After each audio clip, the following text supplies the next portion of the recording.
About the idea of this channel. The name says it all: problems, not lectures. One problem at a time. Simple one, a bit more complicated, and then a little twist, but only problems, not lectures. Learned by example. Benjamin Franklin said, "Tell me and I forget. Teach me and I may remember. Involve me and I learn." Niels Bohr said, "The expert is the one who already made all possible mistakes himself." And how you make mistakes? Only by solving problems yourselves. Don't forget to click a pause button, and do it often in the course of even one video. Stop it, think about it, anticipate what will come next, rewind back, and try again.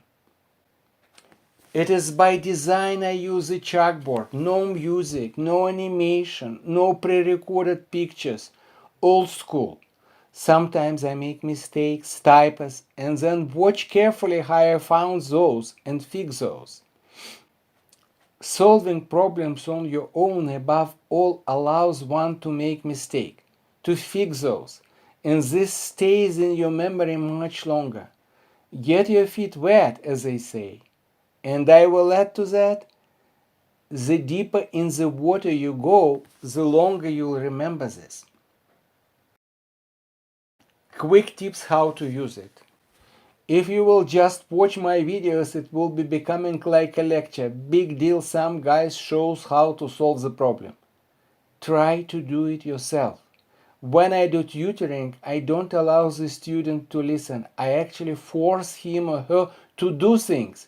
I give a homework and I check it and we discuss what left unanswered. With YouTube video clips it is not possible, and hence it requires more discipline from you. You need to press pause button often and digest things and try to do next step on your own. By solving those problems yourself and comparing your solution with mine, you are getting involved, as Franklin said. All problems are divided in playlists by the subject. Within the playlist, I try to arrange those in some order, typically from more simple to more advanced. But this is somewhat subjective. Feel free to start with any problem. You always can go back. There is a special video how to navigate this channel. Watch it. It is on the main page, prominently displayed, but the link on the description too to this current video you watch. Another important thing, I always plug the numbers in the very end. Start with characters. If they said the resistor is 10 ohms, put an R on the picture. Put R in equation. Solve in characters, and always plug the number 10 in the very last formula you derived. This alone is a sign of good culture in physics. About myself.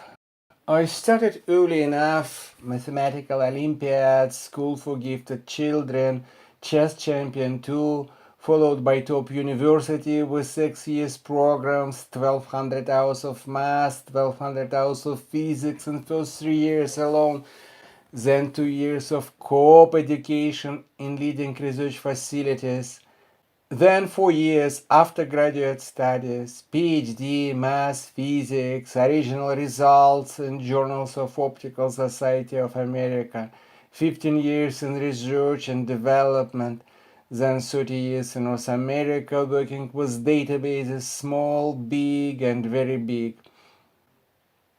I have time now, and I decided to share my knowledge and experience with the younger generation. One thing that I want to emphasize: no matter what I did, I learned from my own experience, solving problems, learning from my own mistakes, looking how other people more experienced and way smarter than me solved real-life problems, and learning by examples.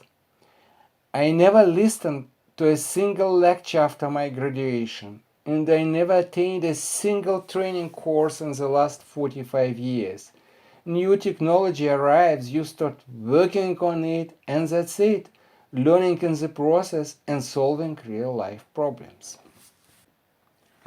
Last thing to add, custom tutoring is available as well. Ask about details. Thank you.